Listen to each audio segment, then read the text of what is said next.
hint from my words earlier on this question.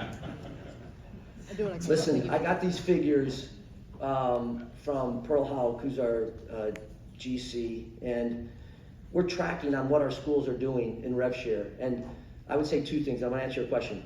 But this conference is all in as it relates to RevShare, as we've looked at the numbers of the 20.5. So if there was any kind of debate about privates versus publics, the larger brands versus maybe some of the smaller brands, this group is all in.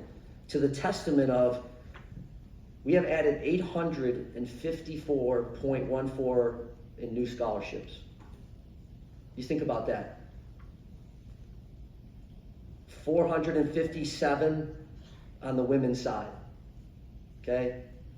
And that ends up being like about a 53% overall number. And so the ability now to not have restrictions on Olympic sports and not having some of the challenges that we faced before, where you haven't been able to give a person a full scholarship. There were partial scholarships in a lot of those Olympic sports. It really is a testament. And when you think about that equates to, I don't know, $70 million or so in new expenses for our program. So I'm incredibly pleased about that. But that's been the ACC. And some know the history. A lot of you know the history. And for nearly 75 years, this conference has been about broad-based programming for women's and men's sports, and also excelling, obviously, in football and the basketball. So I'm really pleased about that, Shelby.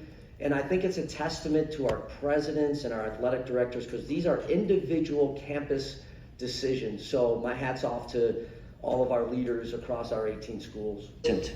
If we don't get the SCORE Act or something very similar to the SCORE Act, I'm just stating, there is trouble for college sports at a time when we're trying to modernize it and we're trying to settle it down.